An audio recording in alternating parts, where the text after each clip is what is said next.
어떤 중학교에서 국사 시간인데 학생들이 많이 지루해하니까 선생님이 좀 재밌게 하려고 그런 이야기를 시작했어요. 여러분, 우리 국사 시간에 나오는 고대 국가 이름들, 우리나라의 옛 이름들을 가지고 많은 기업들이 상호명으로 씁니다. 예를 들면 신라제과, 신라호텔, 고려당, 조선일보 등등 여러 가지가 있는데 여러분들 한번 생각나는 거 있으면 얘기해 보세요. 물은 거예요. 그때 한 학생이 힘차게 손을 드더니 선생님, 라면 이름도 있습니다. 라면 이름도 그런 게 있어? 신라면이요. 이해가 안 되시는 분이 있는데 신라면이라 이렇게 생각한 거죠. 그 신라면은 그 신라가 아닌데 말이죠. 기업들이 한 제품을 만들고 나가지고 그 제품을 만드는 데에도 많은 시간을 들이지만 그 제품의 이름을 정하는 데도 많은 시간과 열정을 투자합니다. 이유가 뭐겠어요? 소비자들에게 오랫동안 기억에 남도록 그 제품의 특성을 아주 정확하게 오랫동안 기억에 남도록 이름을 정하는 일에도 굉장한 심혈을 기울인다고 합니다. 사람도 물론 마찬가지죠. 저도 목회하면서 여러 아이들 이름을 지어줬는데 참 힘들어요. 차라리 우리의 정빈이, 다빈이는 제가 금방 졌는데 남의 이름 지려니까 더 심혈을 기울이게 되고 기도를 많이 하게 됩니다. 제가 가끔 길을 가다가 우연찮게 오래전 학창시절 친구를 만날 때가 있어요. 30년도 더 된 초등학교 친구들, 중학교 친구들. 딱 보면 얼굴 알잖아요. 또 얼굴은 아는데 이름이 기억이 안 나요. 아무리 생각해도 분명히 제가 내 학교 다닐 때 친구인데 이름이 기억이 안 나서 이러고 있는데 상대방은 제 이름을 정확하게 기억합니다. 서성거리네 딱 그래요. 야, 우리 아버지가 이름을 참 잘 줬구나, 제가 그런 생각을 합니다. 예? 사람 이름도 그렇게 오래도록 기억되도록 또 잘 되도록 부모님이 됐든 누가 됐든 그렇게 짓지 않습니까? 성경에도 많은 이름이 등장합니다. 그런데 그 이름들이 우리에게 기억이 되긴 되는데 다 좋은 의미에서 기억되는 건 아니에요. 예를 들면 가인은 부정적인 이미지로 기억이 됩니다. 하나님 앞에 예배가 상달되지 않은 그런 이름. 시기와 질투로 말미암아 동생을 때려 죽인 살인자 이름으로 기억되죠. 지금도 그래가지고 소설이라든가 뭐 드라마라든가 이런 거에 보면 뭐 가인의 후예, 뭐 가인의 무리, 이 볼륨을 좀 내려야 되겠다. 왜? 이 울리 하울이 계속 난다. 가인의 후예, 뭐 가인의 무리에서 부정적인 이미지의 이름으로 가인은 지금도 기억이 되죠. 아벨은 반대로 하나님 앞에 예배가 상달된 그 마음의 중심이 하나님께 기억된 이름으로 우리에게 남아 있습니다. 베드로, 처음에는 주님을 부인했으나 끝내는 회심하고 돌아와서 죽도록 충성하여 순교자의 길을 간 그런 이름으로 기억이 되죠. 반대로 가룟 유다, 예수님을 팔아먹은 그런 이름으로 우리에게 기억이 됩니다. 여러분은 어떤 이미지, 어떤 의미로 여러분의 이름이 기억되기를 원하십니까? 간절히 바라기는 여러분의 이름이 좋은 이미지로 하나님 앞에 또 우리 믿음의 후배들 앞에 기억되기를 간절히 바랍니다. 이걸 더 줄여도 되겠어요. 소리 계속 파울링 난다. 집사님이 가보셔야 되겠네. 자꾸 위에 좀 올라가보시죠. 이 계속 울리면은 이 설교를 듣다가 귀를 닫는 수가 생기기 때문에 귀를 여세요. 어디까지 했죠?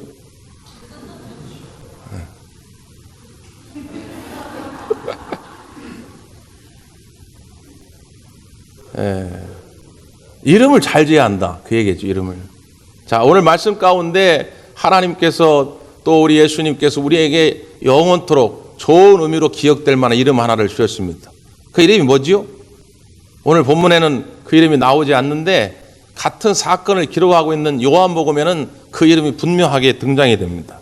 제가 그냥 한번 읽어드릴 테니까 한번 들어보세요. 요한복음 12장 1절에서 3절인데요. 유월절 엿새 전에 예수께서 베다니에 이르시니 이곳은 예수께서 죽은 자 가운데서 살리신 나사로가 있는 곳이라.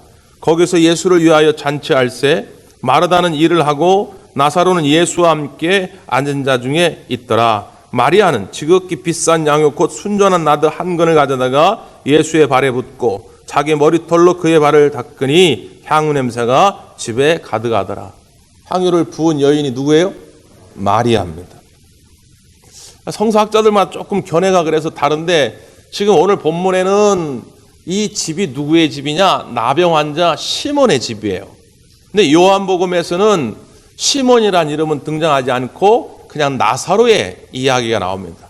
죽었다가 살아난 그 나사로.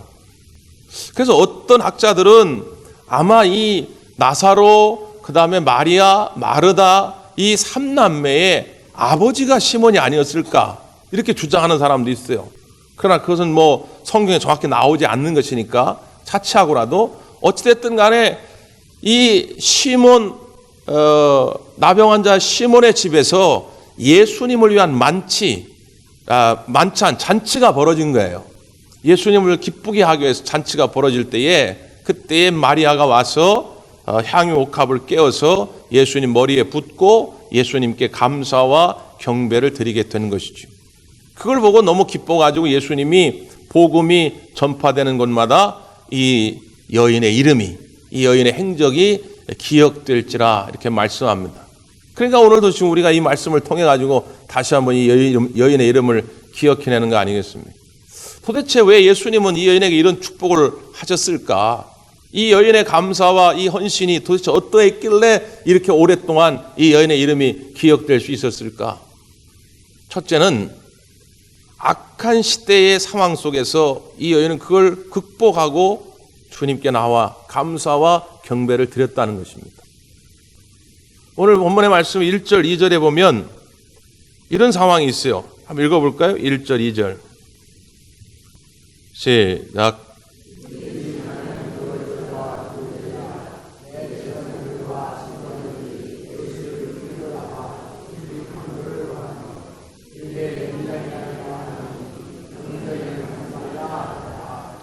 여기 오면 예수를 흉계로 잡아 죽일 생각들을 하고 있어요. 누가요? 서기관과 대제사장들. 대제사장들과 서기관들은 지금으로 말하면 핵인싸들입니다. 핵인싸. 우리 어르신들은 알지 모르겠는데 핵인싸가 무슨 뜻입니까? 핵심 인사이더. 그러니까 기득권층 중에서도 기득권자들이에요. 종교의 모든 권세와 능력을 쥐고 있던 사람들입니다. 그런데 이 사람들이 예수님을 어떻게 해요? 지금 잡아 죽이려고 하고 있다. 사람이요, 권력을 쥐고 있을 때, 어떤 뭐 돈이 많아가지고 인기가 있을 때, 그때는 사람들이 막 모여듭니다. 향유 옥합이 아니라 더한 것도 갖다 바쳐요. 선물을, 빙잔, 뇌물을 막 갖다 바칩니다. 근데 그 사람이 이제 힘이 없어 보여. 이제는 권력의 능력이 없어 보인다. 그러면 다 도망갑니다. 누가 그 앞에 가가지고 경배하고 그 앞에 가가지고 머리를 조아리겠습니까? 그런데 오늘 이런 상황 속에서 예수님이 곧 잡혀 죽을지도 모른다고 하는 상황 속에서 이 여인은 예수님께 나와 감사와 경배를 드렸다는 거예요. 뿐만 아니라 향유 옥합을 깨가지고 예수님 머리에 부으니까 사람들이 그걸 다 칭찬하고 기뻐하는 것이 아니었습니다. 예수님을 반대하는 자들, 예수님을 대적하는 자들은 거기에 대해서 비판하는 것이 뭐 그럴 수도 있다 칩시다. 근데 오늘 말씀 가운데 보니까 누가 이 여인을 비방했느냐? 제자들 가운데 그랬다는 거예요. 뭐라고 이야기합니까? 성경 한번 보세요. 4절, 5절. 시작.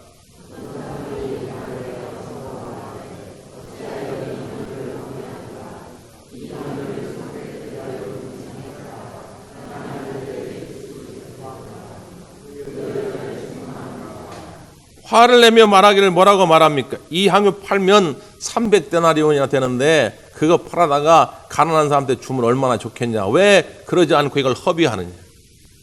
이 이야기를 한 제자가 누굽니까? 이 마가복음에 나오지 않지만 요한복음엔 콕 집어서 그 인물이 가룟 유다라고 말합니다. 그런데 가룟 유다는 실제 가난한 사람을 돕고자 이런 말을 한 게 아니지요.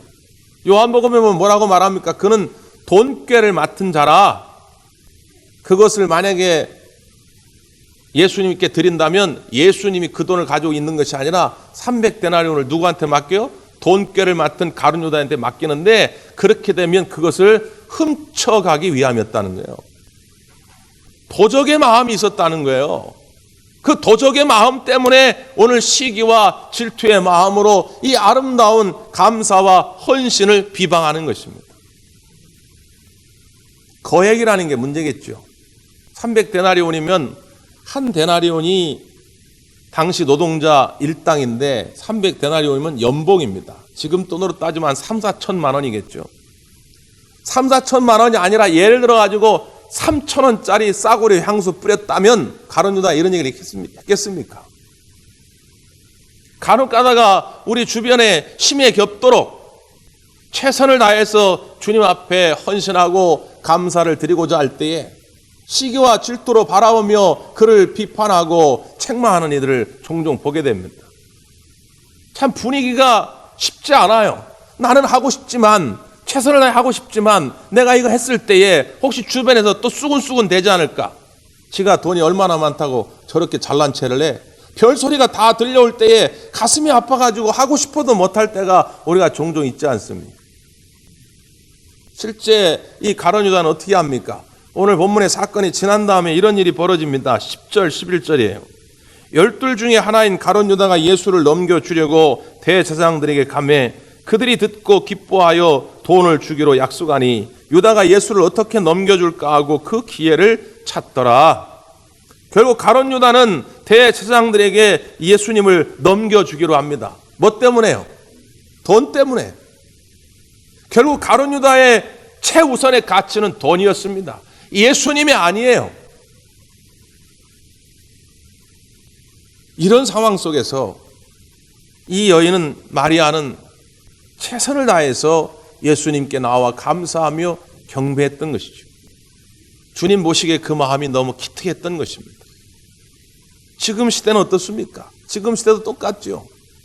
지난 목요일 날 충북 진천에서 화평윤 씨 종중 사람들이 모여가지고 제사를 드리고 있는데, 절을 하려고 하는데 80세 한 남자가 기름을 뿌리고 거기다 불을 붙여버렸어요.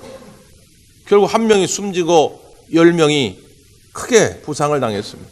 여러분도 다 뉴스에서 보셨겠죠. 왜 그랬는가? 아니 이게 제정신이라면 거기 다 가까운 형제들이요 친척들인데 그 친지들을 향해서 기름을 뿌리고 불을 붙이는 일이 이게 제정신이냐 말이지요. 왜 그런가 봤더니 땅의 문제로, 재산의 문제로 분쟁이 심했다는 거예요. 나는 돈이 먼저이기 때문에, 땅이 먼저이기 때문에 형제 관계도 친지 관계도 별로 중요하지가 않았던 것이죠. 지금도 돈의 가치가 더 우선시되는 시대를 우리가 살아가고 있지 않습니까? 이 여인은 그런 가치를 뒤집어 엎은 혁명적인 사건을 지금 우리에게 보여주는 것입니다. 그럴 수 없음에도 불구하고 했던 감사와 헌신이었다고 하는 것이죠. 저는 오늘 우리에게 이런 마음이 필요하다고 생각이 됩니다. 왜냐? 이런 마음, 이런 헌신을 가진 사람에 의해서 교회는 발전해 가고 우리의 가정은 복 있는 가정이 됩니다. 우리가 다니엘을 보십시오. 다니엘이 느부갓네살 왕에게 정말 총애를 받죠. 식민지 나라에서 건너온 젊은인데 얼마나 똑똑하고 성실한지 바벨론의 느부갓네살 왕이 그를 총리 대신으로 세웁니다. 그러니까 그 바벨론에 또 다른 많은 신하들이 있지 않겠습니까? 그들이 얼마나 화가 나는지 말이지요. 우리도 있는데 저 식민지 나라에서 노예로 끌려온 인간이 말이지 어떻게 왕에게 저렇게 잘 보여가지고 총리가 됐는가 말이지. 그래 뒷조사를 막 시작합니다. 요즘처럼 말이지 총리 청문회 하면 뭔가 다 그냥 집요하게 물고 늘어져가지고 낙마시키려고 뒷조사를 해요. 근데 깨끗해요. 다니엘이 도덕적으로 윤리적으로 문제 삼을 것이 아무것도 없어요. 야, 이거 어떻게 저거를 넘어뜨리지? 근데 한 가지 보니까 다니엘은 바벨론의 포로로 끌려왔지만 하나님을 섬기는 믿음이 투철해가지고 늘 예루살렘 성전을 바라보면서 하루에 3번씩 기도하는 거예요. 옳거니 잘됐다. 그래가지고 왕에게 이 간신배들이 와가지고 말이죠, 청을 하나 하죠. 왕으로 신상을 하나 만들어가지고 앞으로 왕에게 절하지 않는, 그 신상에게 절하지 않고 다른 신을 섬기는 자는 다 사자굴에 집어넣는다고 하는 조서를 발표하십시오. 느부갓네살 왕이 들으니까 기분 나쁠 게 없거든요. 나를 신으로 섬긴다? 좋아. 그래가지고 그걸 발표하죠. 근데 다니엘서 6장 10절에 뭐라고 말씀합니까? 그 조서가 발표됐음에도 불구하고 다니엘은 원래 하던 대로 하루에 3번 무릎 꿇고 예루살렘을 향하여 기도하며 감사하였더라. 아니 지금 사자굴에 끌려갈지도 모르는데 무슨 감사가 나오겠어요? 그럼에도 불구하고 내가 하나님의 은혜로 여기까지 와서 이방 나라에서 총리가 되고 또 여전히 하나님 앞에 기도할 수 있는 것들에 대해서 다니엘은 하나님께 감사의 기도를 드린 것이죠. 결국 간신배들이 가서 왕에게 이릅니다. 그래서 사자굴에 던져져요. 왕이 잠이 안 오는 거예요. 이게 간신배들이 해가지고 그렇게 하긴 했는데 왕이 정말로 아끼던 그런 다니엘인데 이거 사자굴에 이거 정말 빠져가지고 사자의 밥이 되면 어떡하나. 자기가 던지라고 해놓고도 걱정이 돼요. 밤새 한숨도 못 자고 새벽녘에 달려간 거예요. 다니엘아 어떻게 됐냐? 너의 하나님이 너를 구원하였느냐? 그랬더니 사자굴 안에서 왕이시여 걱정하지 마옵소서. 하나님께서 사자의 입을 봉하여 나를 지켜주셨나이다. 여러분 이게 믿음의 능력 아닙니까? 이 시대가 아무리 악하고 돈의 가치에 사람들이 휩쓸려가지고 그것이 우선이라 한다 할지라도 우리는 아니다. 우리에겐 예수님이 먼저고 예수님을 경배하는 것이 진짜라고 하는 것을 선언할 수 있어야 합니다. 이것이 우리가 감사의 신앙을 보이는 것이죠. 어느덧 우리가 결산할 때가 온 거 아닙니까? 이 가을에 추수감사절을 앞두고 우리의 믿음을 점검하고 잘 결산해야 또 내년을 잘 출발할 수 있거든요.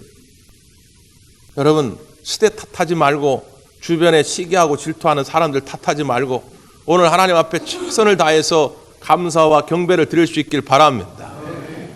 오늘 예수님께서 마리아의 믿음을 평가하면서 이렇게 이야기하죠. 8절 한번 보세요. 8절 시작.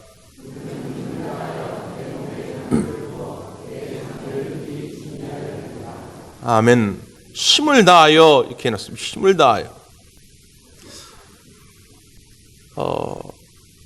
우리 주님이 기뻐할 만한 그런 감사와 경배, 그것은 최선을 다하고 힘을 다하는 것입니다. 만약에 오늘 이 본문만 달랑 성경에 있었다고 한다면 오해할 수도 있어요. 이게 옛날에 300데나리온이면 지금 3, 4천만 원인데 아니 우리 예수님은 3, 4천만 원쯤 해야 기뻐하시나? 그럴 수 있죠. 예수님 마음이 근데 그런 게 아니잖아요. 다른 본문에 보면 한 과부가 두 렙돈을 지금으로 하면 한 렙돈은 한 500원 정도 합니다. 두 렙돈 해봐야 1,000원입니다. 아무도 그를 거들떠보지도 않았어요. 오늘 본문의 가룟유처럼 그를 시기한 자도 없어요. 1,000원짜리 드리는데 누가 시기합니까? 오히려 사람들은 무시했어요. 거들떠보지도 않았어요. 그런데 예수님은 그는 전부를 드렸다. 전부. 그러면서 두 렙돈을 드린 과부를 칭찬하십니다. 우리 주님이 보시길 원하는 건 그거예요. 우리가 힘을 다하여 주님 앞에 우리가 감사의 절기를 지킬 때에 우리 주님이 기뻐하시고 그 기뻐하시는 마음이 놀라운 기적의 역사로 나타날 줄 믿습니다. 그게 요한복음 6장의 사건이거든요. 들판에서 끼니 때가 됐을 때 아무것도 먹을 것이 없으니까 사람들이 걱정만 하고 있습니다. 계산이 빨랐던 빌립이 예수님, 이 사람들이 다 먹으려면 한 200데나리온 있어야 됩니다. 200데나리온. 지금으로 따지면 한 2천만 원. 5천 명 이상이 거기 앉아 있으니까 이 사람들이 다 지금 끼니를 때우려면 한 2천만 원 있어야 되는데 지금 2천만 원이 어디 있습니까? 혹 있다 할지라도 지금처럼 동네방네 24시 마트가 있는 것도 아니고 그때는 시장이 문 닫으면 살 데도 없는데 어디 가서 이거 음식을 사냐고 말해요. 그런데 그때 한 아이가 보리떡 5개 물고기 2마리를 가지고 나온 거 아닙니까? 이 아이는 이걸 내놓음으로 말미암아 자기는 못 먹을지도 모른다고 하는 생각이 있었을 거예요. 그럼에도 불구하고 예수님이 계시니까, 예수님이 함께 하시니까 어떤 일이 벌어지겠지 하는 그런 마음으로 내놨을 겁니다. 그걸 받으시고 예수님이 하나님께 감사의 기도를 드리셨다는 거예요. 감사의 기도. 5,000명이 다 먹은 다음에 감사의 기도를 드린 것이 아니라 아이의 도시락을 보고 그냥 감사의 기도를 드렸다는 거예요.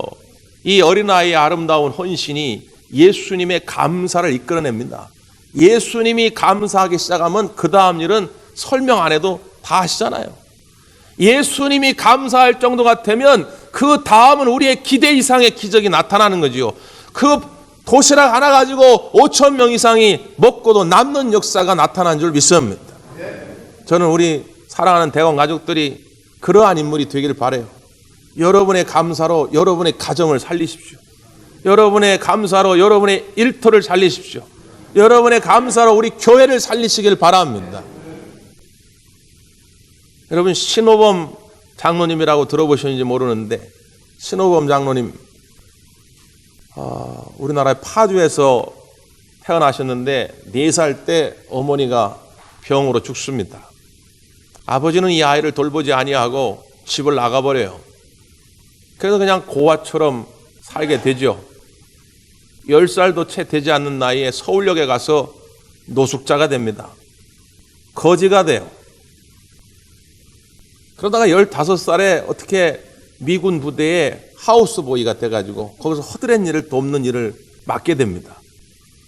그러다 거기서 미국 장교의 눈에 들어가지고 그 미국 장교가 18살에 이 아이를 입양해요. 그리고 미국으로 데려갑니다. 미국 가가지고 공부를 하려고 하는데 한국에서 초등학교도 졸업 못한 아이가 어디 갈 학교가 없는 거예요. 그 공부가 제대로 될 리가 없습니다. 맨날 서울역 앞에서 동냥하며 살던 거지 소년이 무슨 재주로 이 공부를 제대로 할 수 있겠습니까? 그럼에도 불구하고 이를 악물고 공부해서 대입 자격을 얻는 검정고시에 1년 반 만에 합격을 합니다. 그리고 나중에 워싱턴 주립대학에서 동양학으로 박사학위를 받고 여러 대학에서 교수가 돼요. 그러다 어느 날 식당에 갔는데 그 식당이 백인만 출입하는 식당이에요. 그래서 동양인이라고 엄청난 멸시를 받습니다. 그래서 화가 나가지고 내가 정계에 입문해가지고 이 인종차별에 대해서 좀 항의를 해야 되겠다. 그래서 정계에 입문하게 되고 그리고 뉴욕주의 워싱턴주의 상원의원이 되고 상원의회 부의장까지 지내게 됩니다. 지금도 많은 나라를 다니면서 그렇게 많은 역경 속에서 힘들어하는 젊은이들에게 꿈과 희망을 주는 간증을 많이 해요. 이분이 간증 가운데 이런 일화가 있어요. 그렇게 미국에 처음 가가지고 공부를 하는데 영어 단어 가운데 impossible이라는 단어가 있어요. impossible. 불가능, 그런 뜻입니다. 불가능하다. 그 단어를 보는데 너무너무 짜증이 나더래요. 마치 자기 인생을 얘기하는 것 같아요. 불가능하다. 그래서 화가 나가지고 확 찢어버렸어요. 그 영어 사전을. 그리고 한참이 지나서 좀 분이 사그러든 다음에 생각해보니까 찢은 게 후회가 되는 거예요. 아깝잖아요, 이 사전을. 그래가지고 찢은 그 종이를 다시 모아가지고 풀로 붙이려고 가져온 겁니다. 근데 붙이려고 하다 보니까 확 찢었는데 그 해필 impossible이라는 단어가 앞에 IM이라고 하는 단어와 possible이라는 단어로 구성되어 있는데 그렇게 두 개가 딱 잘라진 거예요. impossible은 불가능이지만 possible은 가능입니다. 그리고 앞에 I am이 자기를 소개할 때 I am boy, I am girl 할 때 쓰는 말 아닙니까? 그런데 딱 찢어진 그 사전을 보면서 어떤 그 단어가 눈에 들어오냐면 I'm possible. 나는 가능하다. 이렇게 보여지더라는 거예요. 그렇구나. 하나님이 나와 함께 하시면, 하나님이 나를 도와주시면 나는 가능한 인생이 될 수 있겠구나. 그때부터 생각을 고쳐먹고 그렇게 눈물겹게 공부를 한 겁니다. 빌립보서 4장 13절 말씀 가운데 사도 바울이 고백하죠. 내게 능력 주시는 주 안에서 내가 모든 것을 할 수 있느니라. 나는 불가능하지만 능력 가지고 계신 예수 그리스도 안에서 나는 모든 것이 가능하다고 고백하는 거 아닙니까? 우리가 이 연말 이 추수절기에 저는 한 해를 돌아보니까 나는 별로 거둬들인 게 없다. 나는 별로 잘 된 게 없다. 나는 별로 은혜 받은 것이 없다. 여러분 생각할지 모르지만 우리가 믿음으로 감사의 절기를 지킨다는 건 그런 것입니다. 지금 현재의 삶이 나는 불가능해 보이고 부족해 보이지만 오늘 주님이 내 안에 거하시면 내가 모든 것을 가능케 할 것이다. 내 인생이 다시금 승리하게 될 것이다 라고 하는 믿음을 가지고 이 절기를 지켜가는 것이죠. 옛날 구약시대에는 이 추수감사절이 뭐였냐면 초막절입니다. 수장절이에요. 수장절. 이스라엘 백성이 가나안 땅에 정착하고 1년 동안 열심히 농사를 진 다음에 한 해 농사를 하나님 앞에 드린 그 절기가 수장절입니다. 그것이 지금까지 이어오게 되지요. 그런데 현대에 와가지고 지금의 추수감사 절기의 형태를 띠게 된 것은 미국에서 청교도들이 지키게 되는 것이죠. 그들이 신앙의 자유를 찾아가지고 메이플라워를 타고 미국으로 건너갔는데 부푼 기대를 가지고 건너갔지만 절반이 굶어 죽고 병들어 죽습니다. 농사를 어떻게 지는지는 압니까? 그 땅의 기후와 토양의 조건도 잘 모르는데 어떤 농작물이 잘 자라는지도 모르는데 하는 것마다 실패해요. 그래서 굶어 죽거나 병들어 죽은 사람이 절반이에요. 힘들 때마다 그래도 모여서 하나님의 간절히 부르짖습니다. 하나님 이번만큼은 도와주세요. 하나님 농작물 잘 결실할 수 있도록 하나님 지켜주세요. 피해 없도록 하나님 도와주세요. 늘 기도합니다. 그럼에도 불구하고 몇 해 동안 실패해요. 어느 해에도 여전히 농사를 제대로 짓지 못했습니다. 먹을 식량이 없어요. 그래서 또 모여서 이번에 금식하며 하나님 앞에 도와달라고 기도하기로 합니다. 근데 그때 한 농부가 제안을 해요. 여러분, 우리가 지난 2, 3년 동안 늘 그렇게 하나님이 기도했는데 이제 우리의 기도의 제목을 좀 바꿉시다. 비록 지금 우리가 먹고 살기 힘들어가지고 절반이 굶어 죽고 병들어 죽긴 했지만 우리가 여기 떠나올 때 목적이 뭡니까? 신앙의 자유를 찾아온 거 아닙니까? 여기 와서 우리는 그래도 신앙의 자유를 찾지 않았습니까? 그거에 대해서 우리가 감사합시다. 우리가 배부르게 먹진 못하지만 그래도 지난 2, 3년 동안 이렇게 살아온 것, 이게 하나님의 은혜 아닙니까? 이제 우리가 감사의 기도를 드립시다. 그때 그 이야기에 사람들이 공감하기를 시작했고 그것을 계기로 해가지고 추수감사 절기가 시작이 됩니다. 그들이 하나님 앞에 먼저 감사하기를 시작할 때에 하나님이 그 민족 가운데 놀라운 축복을 허락하신 것이죠. 오늘 사랑하는 우리 대왕 가족들이 우리 하나님 앞에 최선을 다한 헌신과 감사를 통해서 하늘의 신령한 복을 더 풍성히 누리게 되기를 간절히 바랍니다. 기도하겠습니다.